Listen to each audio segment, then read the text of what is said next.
നമുക്ക് എല്ലാവർക്കും ഉള്ള ഒരു പ്രശ്നമാണ് ആദ്യമായിട്ട് വണ്ടി ഓടിക്കുന്ന സമയത്ത് ട്രാക്ക് മാറിപ്പോകുന്നത്. ചിലവർക്ക് ലെഫ്റ്റ് ഇറങ്ങി പോകും, ചിലവർക്ക് റൈറ്റ് കയറി പോകും. അതെങ്ങനെയാണ് കറക്റ്റായിട്ട് ഓടിക്കേണ്ടതെന്നുള്ളത് കാണിച്ചു തരാം. ഓക്കെ, ഇപ്പോൾ നമ്മൾ റോഡിൻ്റെ സൈഡിൽ പാർക്ക് ചെയ്തേക്കാണ്. അതായത് ഇപ്പോൾ നമുക്ക് ഈ ലൈന് കാണുന്നത് എൻ്റെ ഈ വണ്ടിയുടെ ഈ ഭാഗത്ത് കൂടെയാണ് ലൈന് കാണുന്നത്. ഈ ലൈന് നമുക്ക് വണ്ടിയുടെ ഈ സെൻറ്റർ ഭാഗത്ത് കൂടെ കാണണം. ഇതാണ് നമ്മുടെ സെൻറ്റർ വന്നിട്ട് ഇതിൻ്റെ നേരെ സ്ട്രെയിറ്റ് ആയിട്ട് ആ ഭാഗത്തേക്ക് ഈ ലൈൻ എത്തണം. ഈ ലൈന് സെൻറ്റർ ഭാഗത്തേക്ക് എത്തണം. എന്നാലാണ് നമ്മൾ കറക്റ്റ് ട്രാക്കിൽ കയറുള്ളൂ. ഇപ്പോൾ ഈ റോഡുണ്ട്, ആ റോഡിൻ്റെ കറക്റ്റ് ട്രാക്കിൽ കയറണമെന്നുണ്ടെങ്കിൽ ഈ ലൈന് നമ്മുടെ വണ്ടിയുടെ സെൻറ്ററിൽ എത്തണം. ഓക്കെ,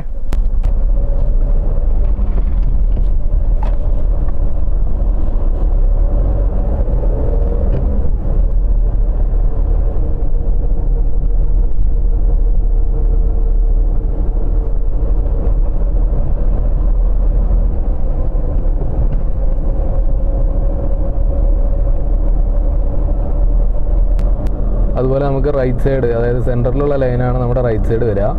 റൈറ്റ് സൈഡ് എങ്ങനെ കറക്റ്റായിട്ട് ഓടിക്കേണ്ടതെന്ന് വെച്ചാൽ നമ്മുടെ ഈ ഒരു മീറ്ററിൻ്റെ ഈ ഒരു എഡ്ജ്, ഈ ഒരു ഭാഗത്ത് സെൻറ്ററിലുള്ള ലൈന് വരണം. അങ്ങനെ ഓടിച്ചു കഴിഞ്ഞാൽ റൈറ്റ് സൈഡും കറക്റ്റായിട്ട് പോവാം. കറക്റ്റ് ട്രാക്കിൽ നമുക്ക് വണ്ടി ഓടിക്കാം. ഓക്കെ,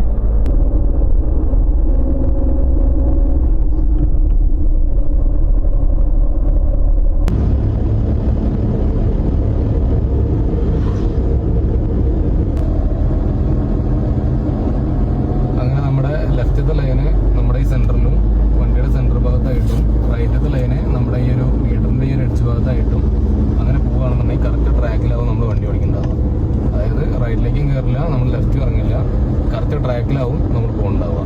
റൈറ്റത്തെ ഈ സെൻറ്ററിലുള്ള ലൈന് റൈറ്റ് സൈഡ്, നമ്മുടെ മീറ്ററിൻ്റെ ഈ റൈറ്റ് സൈഡ് ഇവിടെയും വരണം. അതുപോലെ ലെഫ്റ്റ് ലൈന് നമ്മുടെ വണ്ടിയുടെ സെൻറ്ററും വരണം. അങ്ങനെ പോയി കഴിഞ്ഞാൽ കറക്റ്റ് ട്രാക്കാവും. ഓക്കെ.